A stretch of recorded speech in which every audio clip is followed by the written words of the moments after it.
Fantasy. I'm your host, Seth Berger. It's part of the Fantasy Holics Podcast Network. Tonight, we're going to be talking about linebackers. Yes, linebackers, the everybody loves a good linebacker situation. And why are we going to talk about them? Well, the big thing is, once they start coming off the board in your drafts, and then I'm talking about your IDPs with everybody involved, they continue to come off at a very steady rate. So you don't have a big take this guy early and then see a trickle-down effect. No, once they start going, and will continue to be that way throughout the rest of the draft. Part of it is because there is a lot of linebackers out there. Another part of it is most leagues play more linebackers, or you're going to play a linebacker in your flex IDP position, so there's more of a need for them. For instance, Micah Parsons is right now IDP number one linebacker coming off the board based on the ADP at 64.5. So that tells you that, it doesn't take too long. We're talking, fifth round, sixth round in a 12-team, 10-team league that we're seeing them come off the board. And then Roquan Smith is at 67. It just continues down. Micah, Roquan, Darius Leonard, Jordan Brooks, Fred Warner, Foyesay Alokin, Devin White, Logan Wilson, Devondre Campbell, Devin Lloyd, Jeremiah Owusu-Koramoah, and Bobby Wagner. Those are on Dynasty Startup with IDP. Those are the guys that are going off. Bobby Wagner going 12 is an absolute just terrible move by whoever is actually doing that, in my opinion. But so why are we going to talk about the linebackers? Well, obviously, you need to know your stuff because as soon as they start coming off the board, they're going to stay coming off the board, and we need to make sure that we're getting the right kind of linebackers. And what is the right kind of linebacker, Seth? Well, that's a full-time linebacker. That's a guy that's playing enough snaps because everybody knows that snaps equals opportunities. Every time they snap the ball, your linebacker or defensive player in general has an opportunity to score points. Whereas on the offense, if you got a wide receiver and it's a running play, no chance of getting the score there, and vice versa. Every single time a linebacker can make a play, same with every defensive player, obviously, but the key is having the opportunity. So we're going to sit here and we're going to talk about a full-time linebacker. We want somebody that is, no kidding, out there for the majority of the snaps and focusing on that. So obviously, injuries can derail some of the information that we're trying to go off of from last year or going into this year. But in week 1 of 2021, where assuming everybody was typically healthy, 67 linebackers played at least 30 snaps. So we'll call those guys kind of like starters. Just 14 of them, which is 21%, played in all 17 games. So make sure you have some depth because most NFL players are going to miss time with games, especially when it comes to linebackers. They are in the thick of it. They are in the middle of the defense, and they're cracking skulls, figuratively and sometimes literally. So, with that being said, we can still take a little bit of understanding with who we believe is going to get what we would call kind of a full-time workload. And that's going to be, really what you want as your big-time studs is really over 1,000 snaps on defense during the season. That might seem like a lot to ask, but that's going to give you the cream of the crop as far as opportunities goes. So we're just going to drop down through the teams and kind of give you, a little bit of feeling of who we think is going to be pretty valuable in this situation. Starting with the Arizona Cardinals. Last year, drafted Zaven Collins in the first round. If you kind of watched them the previous year, you knew maybe he wouldn't have the best year as a rookie.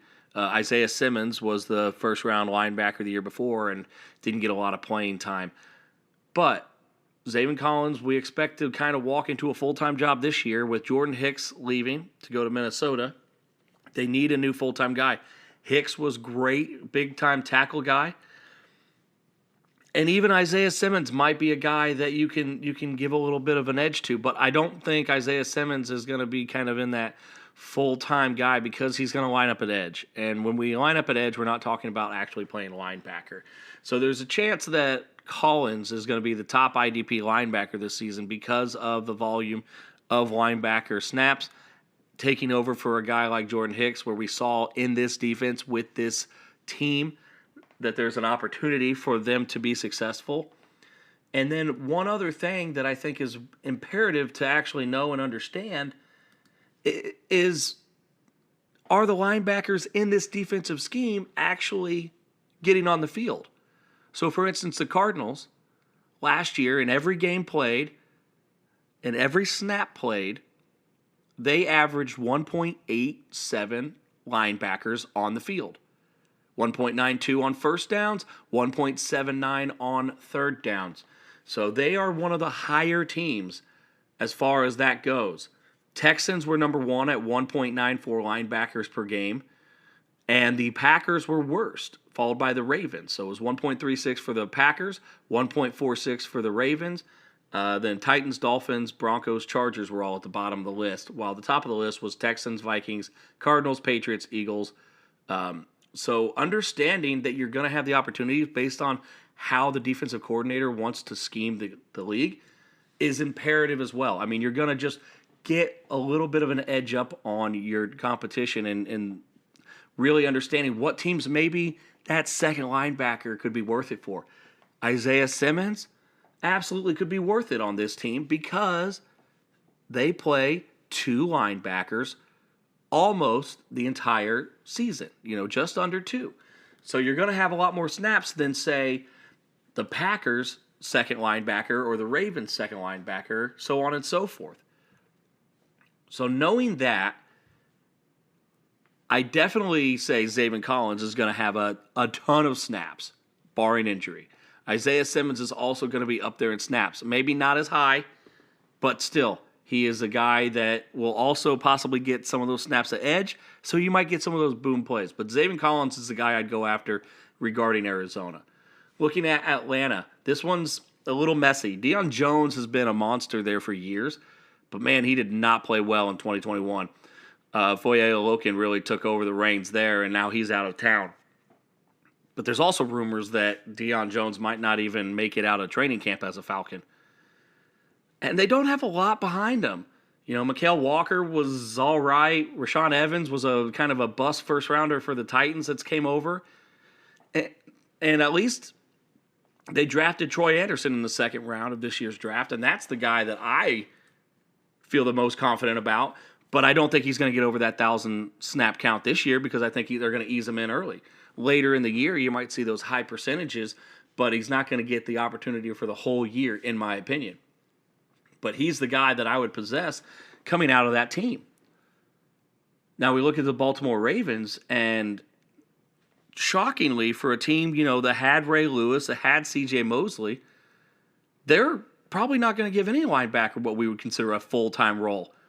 In fact, no Ravens linebacker has played over 1,000 snaps since C.J. Mosley in 2017. Patrick Queen is the guy that you would assume, but you know how I feel about him. And he's played 1,684 in the 2 seasons. So he's averaging just over 800 snaps a season. That's not due to unavailability. They purposely take him off the field. So take that with what you will, but he's not getting the opportunity, and that's part of why he's not getting the tackles. But when you're a liability in coverage, that kind of tends to happen. Then you start looking at the Buffalo Bills. And they got Tremaine Edmonds and Matt Milano. Those two, we should expect these guys to be full-time players. Both carry some uncertainty. Milano's been a little injury-prone, and Edmonds has been underwhelming when it comes to big plays or blow-up games. He's very, very consistent, but he's not been that guy that you just think is going to take it over the top. And if we're talking about dynasty aspect, there's no real certainty that he'll be a Bill after the 2023 season when his contract's up. They also have a rookie in the wings, Terrell Barnard, worth maybe if you have like a taxi squad or that type of thing, maybe grab him and see how the Tremaine Edmonds thing kind of pans out. Or if either of them get injured, you might have a guy. But out of that, Edmonds and Milano should be the full-time players there. If we want to look back just to take a gander at what the Bills' percentage is, it's 1.68. So about middle of the pack, a little bit better than normal. So you're going to have the opportunities there, but once again, you just got to be aware of it. The Carolina Panthers, they lean heavily on a single linebacker defense under Matt Rule, and I'd expect that again. Why do they do that? Well, that's because they decide to basically move Jeremy Chin into the box a lot, and then they put Shaq Thompson, in the middle of the defense. Now, Shaq got hurt a little bit last year, so his numbers aren't as spectacular. I'm not the biggest fan of him as overall ability. They kind of, look back to when he was drafted, when they had Kuechly and they had Thomas Davis, was like 100 years old. And he was still outperforming Shaq Thompson. At this point, they just don't have a better player. So he's just there. But Jeremy Chin moves into the box and plays some quote-unquote linebacker for him from the safety spot. That's the guy to really have from this team. But if you're wanting to get the tackle guy on the Carolina Panthers, it's going to be Shaq Thompson. I just don't know how good of a season that's going to look like. Now you look at the Chicago Bears. They got a new head coach with Matt Eberflus. He's coming over from the Colts, who they had two pretty solid linebackers as far as fantasy goes. I doubt he changes how much he really does that. But because you got Roquan Smith, hopefully, he's wanting to be traded. So hopefully he's playing for the Bears for every Chicago Bear fan's sake. I mean, talk about just setting this entire team up for just absolute, utter destruction right now. It's just, I don't understand it. But nevertheless, you have Roquan Smith, and then you have Nicholas Morrow. Both of those could be full-time starters. I would not bet on Nicholas Morrow. I would go with Roquan Smith and only Roquan Smith until I see how this defense is going to be kind of schemed, per se. Now we look at the Cincinnati Bengals. Now this one's a little bit more shocking to me, but the last 7 seasons, no Bengal linebackers, or only one Bengal linebacker has gone over 800 snaps. That was Nick Vigil in 2019. Nobody else has managed it since Vontaze Burfict in 2013. Who was the best player there? You guys know. It's Logan Wilson. He was on track to do it last year until he got hurt. But that's what happens in the modern NFL. Wilson is the sole full-time potential for 2022 out of this team. But once again, he has to stay healthy. That's not always the easiest thing nowadays. Moving on to the Cleveland Browns. Browns linebacker hit 50 or more snaps just 16 times in the 2021 season. Obviously, that's about once per week. You're having a linebacker go for 50 or more snaps. But the Browns like to have, an extra third safety on the field. That's kind of their scheme. That's what they set up. So there's really only one full-time role available. And I don't know if you could bet on anybody but Jeremiah Owusu-Koramoah having that role. Second-round draft capital last year, started playing into the 90 percentile on the defensive schemes late in the year. JOK is the guy that I would think would be the guy that's going to get over that 1,000 snaps, hopefully by the end of the year. Dallas Cowboys is as much as Micah Parsons going number 1 overall as far as linebackers go. He's also one of the probably biggest question marks when it comes to linebacker because he played a defensive end spot for like 4 games last year. I mean, it was injury forced, but still, he did it.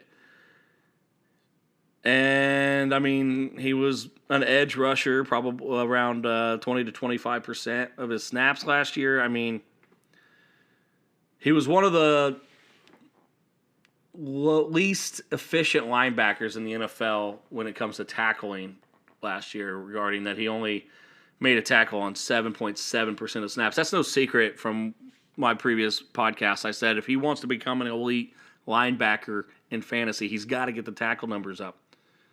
Why was he so amazing last year? Because he had 14 freaking sacks as a rookie. So, yeah, that's going to help. But being a full-time player, it's still a gamble to expect him to increase his tackles based on how they want to use him. And even then,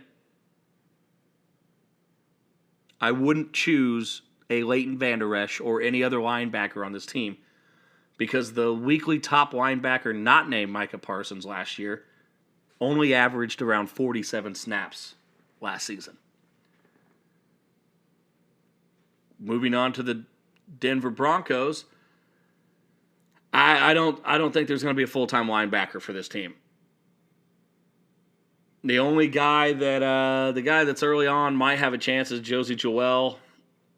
There's Alex Singleton who came over to this team.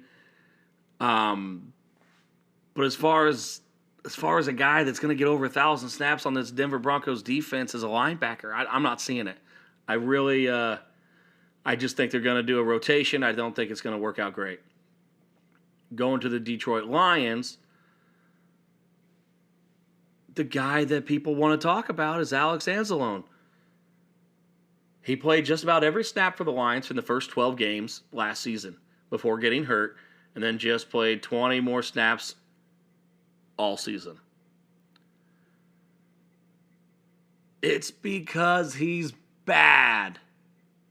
He's not a good linebacker. In fact, he's probably the worst featured linebacker on any team in the NFL. The Lions' defense was one of the worst in the league last year, and Alex Anzalone was a massive part of that. There's probably not going to give him a full-time role again this year. I mean, why would you? It didn't help. So Detroit Lions is a pass on me. Don't even bother with it. And then you have the Green Bay Packers, where Devondre Campbell came and just absolutely torched the world of fantasy with his linebacker season last year. And he was, I said they were the lowest team with 1.36 linebackers per game played. So there's only one guy that you can really get out of a team like this. And right now it's Devondre Campbell. They also gave him a massive contract. But then in clear Packers fashion, they selected Quay Walker, middle linebacker, in the first round of the draft. Maybe they go to more two linebacker snaps, but I think it's more so they got Devondre Campbell probably this year, maybe next year, and Quay Walker takes over at that point in time. I would not be drafting Quay Walker in any redraft leagues. I'd be cautious on drafting Quay Walker in dynasty leagues unless you have depth where you're able to just sit him, because he's not going to get to the point this season where you feel like you're going to get value out of him. And I would expect him to play maybe more around 500 snaps this year rather than the 1,000 plus that Campbell's probably going to get. Now looking at the Houston Texans, they got Lovie Smith, right? He was a defensive coordinator last year, but did he get to really actually put in his defense? Everybody thought that they'd put in the Tampa 2-3 linebacker system in 2021, like he had developed over in Chicagoland, but that didn't happen. So how's this going to work? I mean, none of the linebackers on this team last year played 800 or more defensive snaps. We might see that kind of still be a bit of a mess this year with Christian Kirksey coming to Gruger Hill and then getting rookie Christian Harris. So there's also solid backups on this team with Jalen Reeves-Maybin and Neville Hewitt. I think Christian Kirksey's the best pick to maintain a solid spot. I think the only reason he didn't have his 1,000 last year is because he got hurt. Gruger Hill, I'm very nervous about him maintaining his starting role throughout the season with, one, some solid journeyman backups, and two, pretty high draft capital Christian Harris on the bench. Now, when we look at the Indianapolis Colts, they had two linebackers last year over 1,000 snaps. But Gus Bradley's now taking over, not Eberflus, who's now in Chicago. So in my mind, the only guy that you can really hang your hat on is now Shaquille Leonard, one, he's just an absolute force as a linebacker.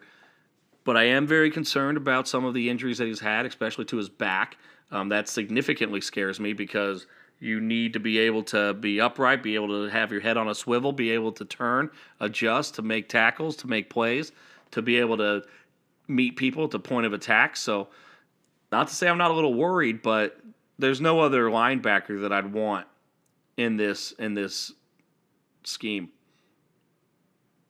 Moving on to the Jaguars. I mean, they brought in Foyesay Alokin, gave him a huge contract, and then in the first round drafted Devin Lloyd. You'd assume these two guys are gonna get into that, close to that, if not surpassing that 11 or 1,000 snaps. But in the third round, they also drafted Chad Muma, and so how are they going to figure this out? I think that you go with Lloyd, you go with Foyesay Alokin, because that's all you can count on at this point in time. First round capital is going to get on the field. Big time money is going to get on the field. Even though third round capital is pretty strong, it's still not first round capital or a significant contract that Jaguars gave to the two starters. But keep an eye on Chad Muma as far as for injuries go and kind of feel out how that's going to work out. But as far as this point, it's a Devin Lloyd and Foyesay Alokin show. Then you start looking at the Chiefs. They like to substitute their linebackers. They like to adjust their defense based on skill set. And what does that result for fantasy? Crap linebackers. No Chiefs linebacker hit 750 snaps last year. So let alone, not just last year, let alone since 2018. Nick Bolton was the best IDP player linebacker-wise that they had. And that was mostly because he had insane tackle efficiency that's probably not repeatable. You got to probably see a regression there. But that's all you got right now. I mean, you got Leo Chanel that was drafted. I'm not starting him. I'm not feeling good about that in this season. But even with Nick Bolton, who was solid and serviceable last year, he averaged under 40 snaps a game. I don't see his usage going crazy up unless they're on the field more, but they still have a good offense with Patrick Mahomes. So it's just not a great team to have a linebacker at. And when we go and we sit there and we talk about how many linebackers they're playing, the Chiefs are playing 1.65. Yeah, that's top half the league, but they're changing their linebackers based on their scheme and what they're wanting to do. So if they're in more pass coverage, yeah, they have linebackers, but they have pass coverage linebackers. They don't have the guys that are do-it-alls. That's not how they want to set up. That's not what they want to do. So moving on to the Las Vegas Raiders, you got new head coach Josh McDaniels coming over, and really, you got to wonder if he's going to bring some of that Belichickian defense with him or not. I don't feel great about their linebackers, but there's one full-time gig that I can see that we're going to have. And it's probably going to be Denzel Perryman. He was extremely efficient in 2021, but hasn't shown that he's that guy really ever in his career, really. And there's just not a lot of other great linebackers here. That's my favorite. That's the guy I would guess, but I don't know if they're even going to have a IDP linebacker star on this defense. It just, it's not looking good. It's not looking good. I'd steer away from it if you can. Now you look at the Chargers, and the Chargers were one of the teams that was the lowest when it comes to having two linebackers on the field with a 1.48 linebackers per game. So what does that mean? Well, I don't know. You thought that Kenneth Murray was an up-and-coming star here, and he just absolutely was terrible last year. I still put a lot of it on being an ankle injury that lingered the entire season. But, man, he wasn't getting on the field. They weren't putting him on the field. And Kaiser White, who they had left for a 1-year contract with the Eagles. And I don't know who that's going to be. On this team, I would stick with the outside linebacker / DNs and Khalil Mack and Joey Bosa, and maybe look inside a little bit to their DN, D tackles, and leave the linebacker conundrum to somebody else. Just don't bother with it. They've got a lot of good pieces on defense. Linebacker doesn't have to be one of them. Then you look at the Rams, who signed Bobby Wagner, who apparently at 30 years old is still the 12th highest linebacker taken in dynasty leagues. This is another team that rotates a lot.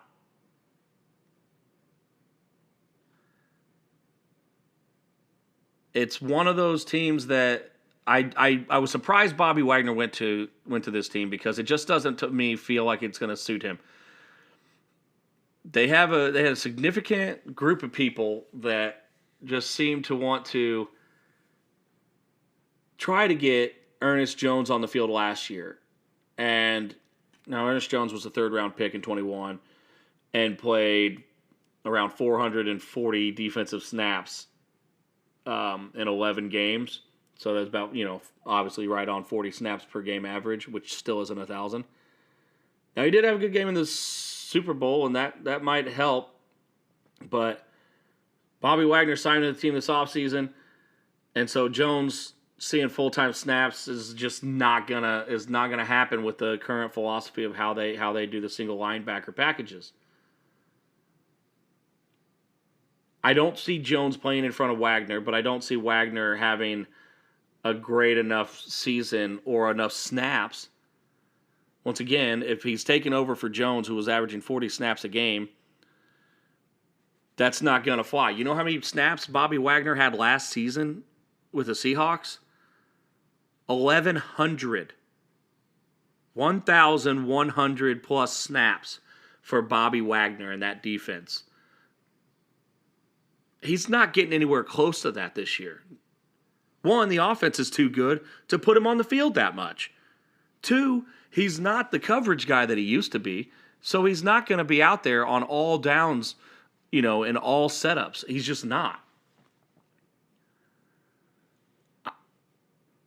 I would stay away from Bobby Wagner. Is he going to have an okay season? Yeah, sure, but it's not the season that I'm wanting. And especially in a dynasty league, get somebody that you're going to get some more years out of that actually has some upside left, not a guy that's on the downturn of his career. Now you look at the Miami Dolphins, and they're another team that was at the bottom of the barrel as far as linebackers per game with 1.47. The only guy that you want to have on this team is Jerome Baker. Now they're using him a little bit more around, like not just in coverage, but also as an edge rusher at times. He is pretty flexible as a linebacker, but he's probably not the best fit for all the things they try to do. But you're not going to play Landon Roberts over him. You're not going to play rookie Channing Tindall over him. So if you're only putting one linebacker on the field, the only linebacker on this team that you can feel comfortable about starting is Jerome Baker. Once again, if you're talking Jalen Phillips, you're talking edge rusher or defensive line that you want to play him at. Same thing with Agba. Jerome Baker's the only linebacker that's going to get the tackles, and even then, they play a way too much of the 2 to 3 safety sets with the too high coverage, and just pin the ears back. So Baker or bust with the Dolphins, and even then, you're probably not going to get that full-time 1,000 snap guy out of Miami. Now the Minnesota Vikings, they are a new coaching staff, so it's a little bit of a tougher situation because Mike Zimmer had old-fashioned, just old-style belief in defense where he would deploy 3 linebacker sets way more than anybody else in the league. To the tune that this team was second all season with 1.92 linebackers on the field per game. And so that helped Eric Kendricks get a ton of tackles. Now, they did bring in Jordan Hicks from the Cardinals, and he can be a tackle hoss as well. But we just don't know how this defense is going to set up and understand how it's going to go. So we have one early-ish linebacker with Brian Asamoah, but it's Eric Kendricks. I would feel good about him getting over 1,000 snaps. And then Jordan Hicks, I'd feel good about using him in a pinch, but maybe not a starter, but a bench player or a flex IDP player, just because you hope that linebacking core is still set up. But once again, new coaching staff, reassess that in a couple weeks and see what you're seeing on the field and how they're playing their players. Now, the New England Patriots, once again, they linebacker by committee. It's basically RBBC, it's LBBC. Here, they don't give anybody a full-time option. They rotate them where their skill sets are best and what they're going to do for the defense. That being said, Juwan Bentley is the guy I like out of this team, but don't expect more than 800 snaps for him this year. And what does that mean, Seth? How many is 800? Well, that's probably around the 30 to 40th best or most snaps by a linebacker in the league. So there's more people that have more opportunities than them. Now, New Orleans Saints, they've had an honestly really good defense for a lot of years. Now, Dennis Allen going from the defensive coordinator to the head coach, we expect that we're still going to see the one full-time linebacker, and that's probably still going to be Demario Davis. He's probably going to be there for another year, maybe two. So take that with what you will with your dynasty leagues. Pete Warner, I'm a big fan of. I think that he has the opportunity to really break out. He had really good tackle efficiency last year. But that being said, he only played 394 snaps. Now, with Quan Alexander no longer on the team, he has the opportunity to increase that.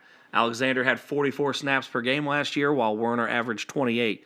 So if he can get into that 44, 50, even higher than that, he's got an opportunity. But once again, Demario Davis is the guy. Pete Warner is the guy that wants to be the guy.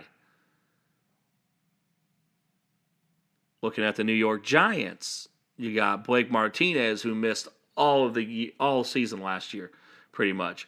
Tay Davis came in for him. Never really said, hey, man, this is now my team. This is how we play linebacker. He was good for fantasy because he was there and he was just on the field.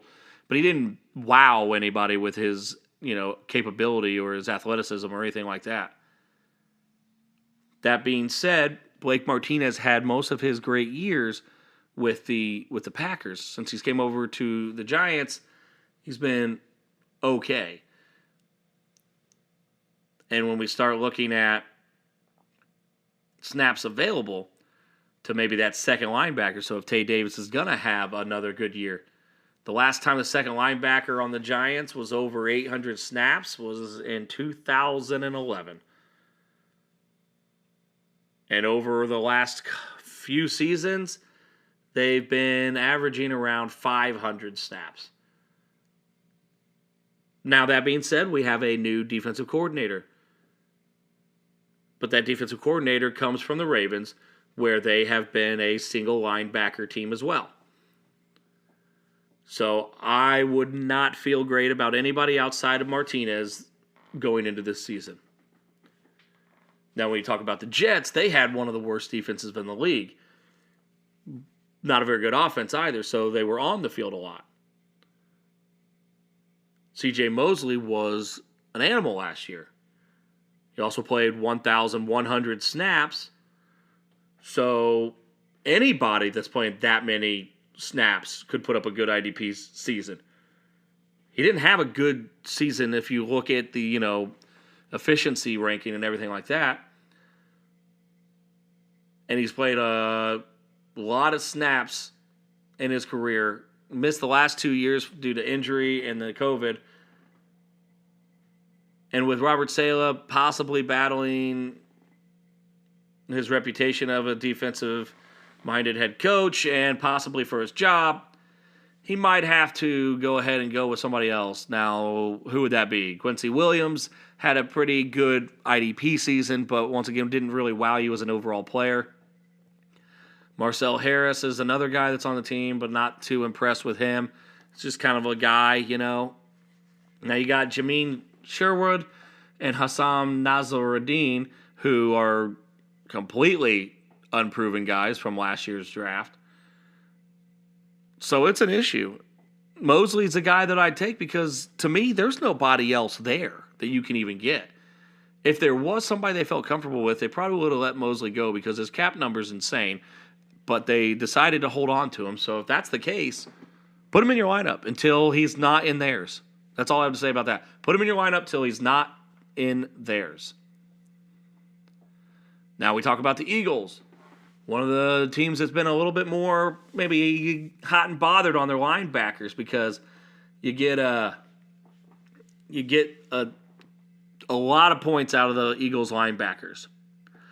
Doesn't mean it's not an absolute crapshoot or total mess, but they put out a lot of points. They've got TJ Edwards in place of Kaiser White. I think White has a solid chance. They didn't pay him a lot, but he's very capable. But then you drafted Nakobe Dean in the 3rd round. So everybody says, all hail, Nakobe Dean. You are now the king of the linebackers for the Eagles.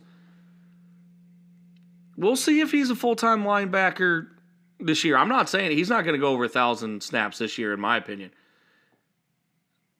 I could see a couple guys in this team going, but I don't think that Nakobe's I don't think he's going to start out the gate hot, and that's going to cause him not to get 1,000 snaps. Not to say he's not going to be playing 80, 90, 95% of snaps down the end of the stretch, but early on, I think he's going to get eased into the team, and Kaiser White's the guy that I'd have.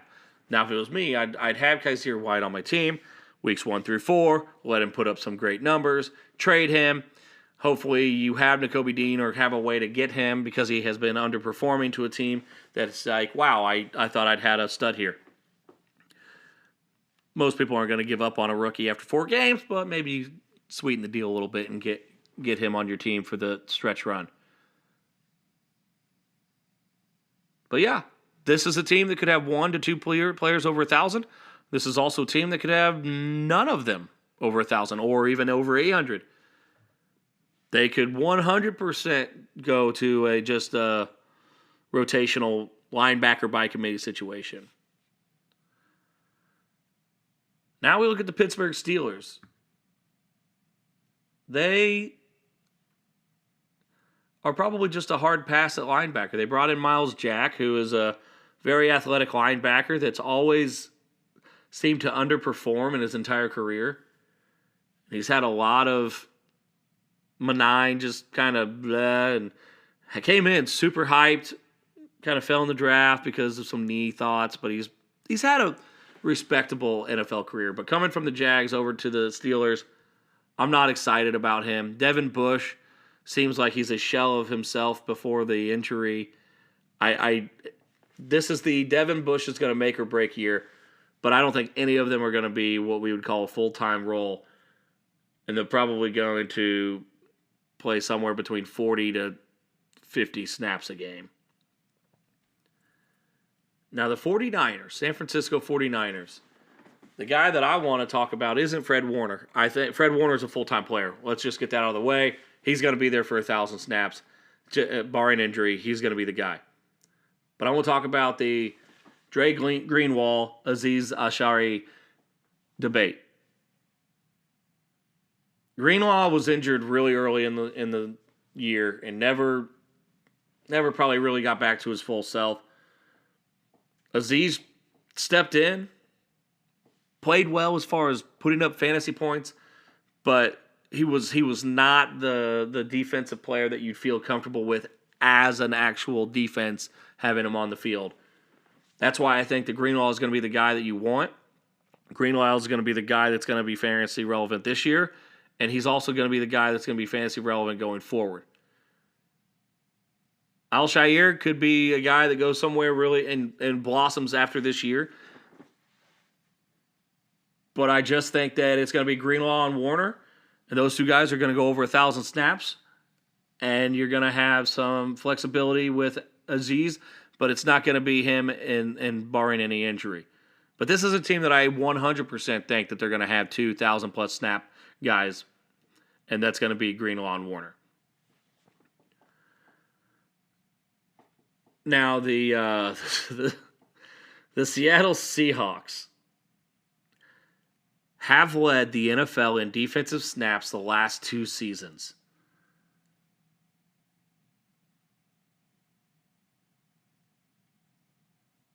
I would say that there's no way possible that it can happen again because it's so rare. But I don't know who's going to make the football move on the offensive side to keep them off the field.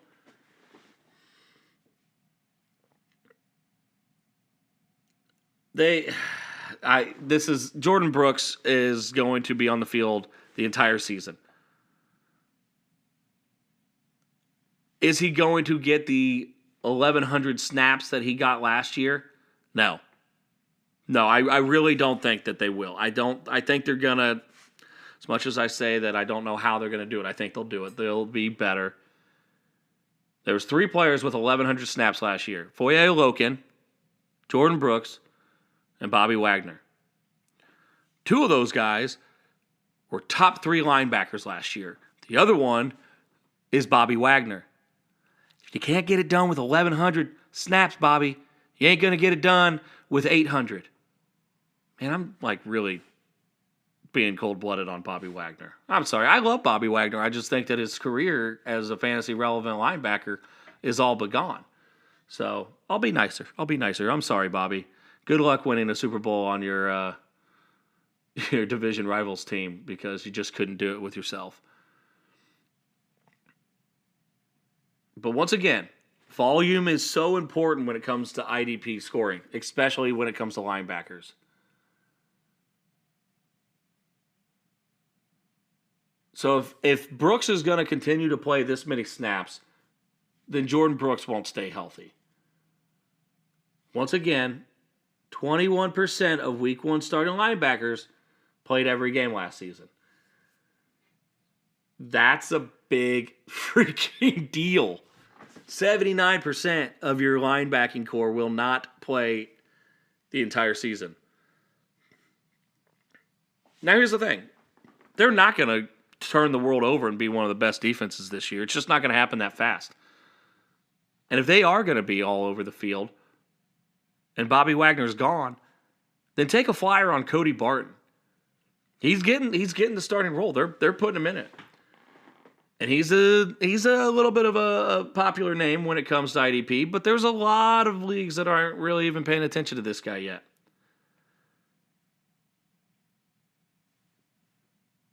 You know, I would say that people would still not think of him, you know, at this point he's a breakout candidate per se, but I think there's a lot of leagues out there that still might see this guy as a sleeper. If they aren't really paying attention, everybody's focused on the Jordan Brooks. Go grab yourself a Cody Barton. Now we look at Tampa Bay, and Devin White's the name that you want to talk about, but he's a great example of why when you have blitz-heavy linebackers, they can be risky as far as fantasy points go. He had 9 sacks in 2020, and he was being drafted as a top-end linebacker in 2021. Wasn't terrible, but he didn't ward his draft capital. Just a reminder to don't pay the price for last season's stats. Make sure that you're paying for expectations that are realistic and not what they did in the past. Levante David's still there, and he's a guy that's undervalued, mostly just because of his age. But I feel good about him this year. Going forward, I don't know, but Devin White's the guy that you want. Devin White's still a good player. but because of how they use Devin White is uncomfortable at times for your team. Levante David is still going to be the guy that's probably going to be on the field, maybe just slightly less than Devin White, and he's a nice player to have on your team, especially as late as he's typically going in drafts. Now we get to the Tennessee Titans, and this team is essentially just completely overhauled their linebackers. Last year was terrible as far as opportunities go. The leader of this unit with 634 snap opportunities was David Long. Rashaan Evans, big name. Jayden Brown, big name.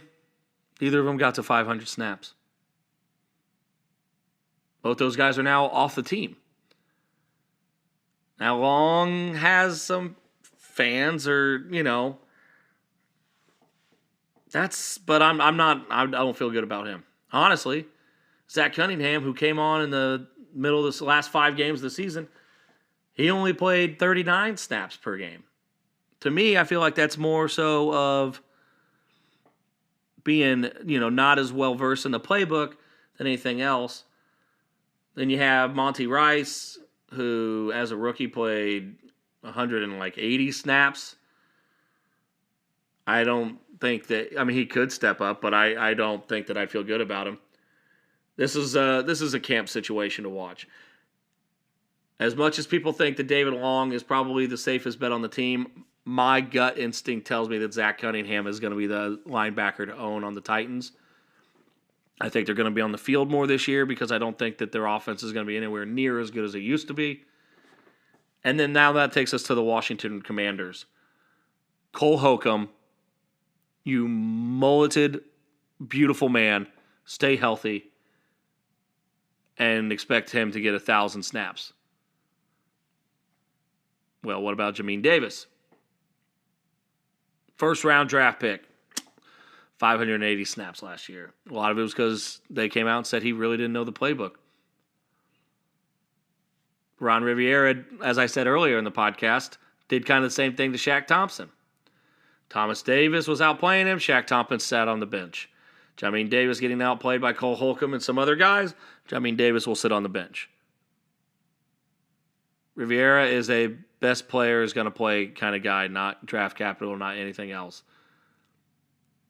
I still think that Davis will have a good year, but I'm expecting maybe around the 750 to 850 snap range, where Cole Holcomb is the guy that you really can trust and believe in with this guy.